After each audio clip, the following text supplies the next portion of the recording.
सादड़ी नगरपालिका क्षेत्र में आज रजत जयंती का अवसर है और ये रजत जयंती है पशुओं के लिए निःशुल्क शिविर लगाने की। जी हाँ, सादड़ी जो अस्पताल है, राजकीय अस्पताल, इसमें श्री वीर लोका शाह जैन मंडल सादड़ी के तत्वाधान में शिविर का आयोजन किया गया जा रहा है और यहाँ पर अलग अलग जो बीमारियां हैं पशुओं से जुड़े उनमें उनका जो निःशुल्क उपचार किया जा रहा है। हम आपको अंदर का नज़ारा भी बताएंगे और जो इलाज कर रहे हैं डॉक्टर साहब से भी बात करवाने की कोशिश करेंगे। ये जीव दया के निमित्त जो भगवान महावीर का जो संदेश है उनका एक पूर्ण करने वाली दिशा में एक महत्वपूर्ण काम है, जो कि मूक बधिर पशुओं के लिए एक अनूठी पहल है। आज रजत जयंती के अवसर पर यहाँ पर पशुओं के लिए भव्य जो 3 दिवसीय शिविर लगाया गया है। सादड़ी में पशु चिकित्सालय में 25वां आज निःशुल्क पशु चिकित्सा शिविर चल रहा है और अधिक जानकारी के लिए हमारे साथ में जुड़ रहे हैं यहाँ के डॉक्टर परीक्षित जी राजपुरोहित। सर, आपका मारवाड़ी स्टोरी में स्वागत है। किस तरीके से यहाँ पर इलाज किया जा रहा है? यहाँ पिछले मतलब ये 25वां शिविर है हमारा। तो पहला शिविर 1997 में चालू हुआ था और ये रजत जयंती वर्ष का शिविर है। और यहाँ की एक संस्था है जो वीर लोका शाह जैन मंडल, जो स्थानकवासी संघ की पेटा संस्था है, वो पीछे 25 सालों से ये कार्य करती है और हर साल शिविर में कुछ ना कुछ बढ़ोतरी होती रहती है और हर साल नए भामाशाह मतलब अगले शिविर के लिए तैयार होते। 2030 तक हमारे पास लिस्टेड भामाशाह है कि 2030 तक ये शिविर चलेंगे। और राजस्थान के हिसाब से देखा जाए तो ये पूरे राजस्थान का सबसे बड़ा पशु चिकित्सा शिविर है, जिसमें सारे जानवर आते हैं। आज हमने करीबन 150 ऊँट को भी ट्रीटमेंट किया। 2-3 हज़ार सीप और गोट भी आए, छोटे जानवर और बड़े जानवर भी, और ऑपरेशंस वगैरह भी हो रहे हैं। और कल का दिन पूरा पीक रहता है क्योंकि सेकंड डे पीक रहेगा और तीसरे दिन भी इसका, तो बहुत ही अच्छा और निःशुल्क इलाज होता है और क्वालिफाइड और क्वालिटी इलाज होता है। सर, शिविर में किस किस बीमारियों का इलाज किया जा रहा है?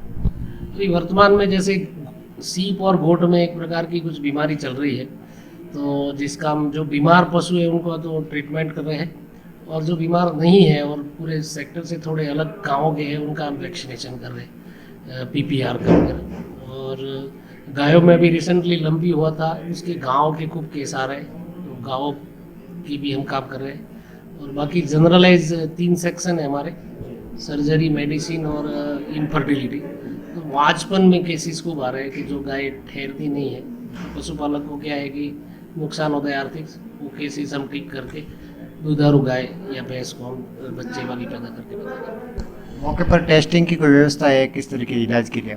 बिल्कुल, हमारे पास क्षेत्रीय रोग निदान केंद्र जोधपुर से लेबोरेटरी वैन भी आया हुआ है और पैथोलॉजिस्ट भी है, और जिला रोग निदान केंद्र के भी पैथोलॉजिस्ट वो आए हुए। वो मौके पे अगर ज़रूरत पड़े तो उस जानवर का हम laboratory sample, blood sample, faecal sample या यूरिन जो भी लेना हो लेके तुरंत उसको चेक करके फिर उसका निदान करते हैं। ऑपरेशन के लिए भी किन्हीं पशुओं को चिन्हित किया जा रहा है या? ऑपरेशन के लिए कुछ 5-7 केसेस हमके रजिस्टर हुए हैं। इसमें जैसे ये पटेलर डेस्मोटमी, जिसको चटकी कहते हैं मारवाड़ी में, उसके 5-7 ऑपरेशन अभी हुए। छोटे से एब्सेस के ऑपरेशन हुए हैं। अभी दोपहर के बाद का जो सेशन में इसमें हॉर्न कैंसर और एक भैंस का सिजेरियन वगैरह की वो केसेस अब आप करेगी। सर, ये किस डेट में चलेगा, कितने दिन तक चलने वाला है? ये 3 दिन का शिविर होता है, तो 3 दिन तक चलता है। पहले 2 दिन और तीसरे दिन 2, ढाई, 3 बजे तक हम रखते हैं, लेकिन अगर मवेशी की आवक ज़्यादा है तो हम इसको आगे भी बढ़ाते हैं, 3 दिन पूरा रखते हैं। उसके बाद भी हम जो ऑपरेटिव सर्जिकल केस होते हैं तो उनको 5 दिन का आगे का दवाई का पूरा पैकेज उनको देते हैं, और उचित व्यवस्था भी कर दी है कि उनके घर जाके हमारा स्टाफ या डॉक्टर्स इलाज करके आए। जिस संबंधित गाँव का होगा, संबंधित पशु चिकित्सालय से हम टाइप करके उनको दवाइयाँ भी दे देते हैं। इसके अलावा इस मंडल का एक है कि राउंड द ईयर भी इनकी जो नीडी, जो ज़रूरतमंद किसान है कि जिनके पास पैसा नहीं है और पैसे के अभाव में अगर इनका जानवर इलाज के अभाव में मर जाता है, तो उसकी भी व्यवस्था इन्होंने कर रखी है। उनको अब आइडेंटिफाई करते हैं कि हकीकत में ये ज़रूरतमंद है, तो संस्था उसको दवाई की पूर्ति कराती है और उसका इलाज निःशुल्क हम करते हैं। हमने पैम्पलेट में देखा था कि पशु प्रदर्शनी या उनको पशुओं के बारे में पशुपालकों को जानकारी, वो क्या है? पशु प्रदर्शनी में एक एआई की प्रदर्शनी है, कृत्रिम गर्भाधान।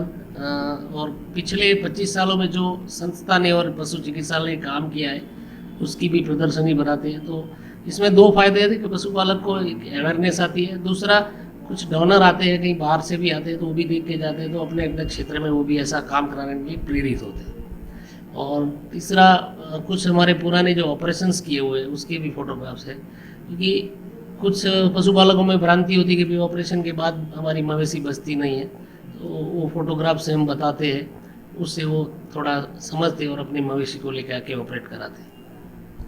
लंबी में आपका जो आप बताते लेप का वो क्या सिस्टम था, किसका बनाया हुआ था लेप? लंपी का लेप शुरुआत में जब बीमारी चालू हुई, इसके 15 दिन बाद जब हमको जो पोस्ट लंपी वुंड्स के केस आने लगे, तो एक बहुत बड़ी हमारे ऊपर चैलेंज थी, क्योंकि एक नॉर्मल वुंड से इसमें टॉक्सिसिटी ज़्यादा रहती है, तो वो वुंड्स बहुत लंबे समय तक चलते हैं, ठीक नहीं होते। तो उसमें हमारे एक मित्र हैं प्रमोद भाई जैन, उनके पास कुछ फॉर्मूला था इसमें, वो कुछ तम्बाकू, चूना और कपूर और ऐसी 5-6 चीज़ें मिला के वो कर रहे थे। तो फिर थोड़ा साइंटिफिक वे में हमने इसमें 2-3 पाउडर और ऐड करवाए, मैग्नीशियम सल्फेट है, बोरिक है, जो वुंड को हीलिंग में बहुत फास्ट कर दे। वो सारी चीज़ें हमने दोनों मिला के एक अच्छा सा लेप तैयार किया, और उसने इतने टेरिफिक रिजल्ट दिए हैं कि जो गाँव 20-20, 25-25 दिन लेता था, वो गाँव 4 से 5 दिन में ठीक हुआ है। और अभी भी वो लेप हमारे पास पड़ा है, निःशुल्क हम बांटते हैं। किसी भी पशुपालक को अभी भी चाहिए, अगर पोस्ट लंबी वुंड के घाव है, वो किसी भी वक्त हॉस्पिटल में आके निःशुल्क वो ले जा सकता है। ये थे डॉक्टर यहाँ के प्रभारी डॉक्टर परिरीक्षित राजपुरोहित जी, जिन्होंने आज के जो कैंप चल रहा है उनके बारे में हमें पूरी जानकारी दी। धन्यवाद।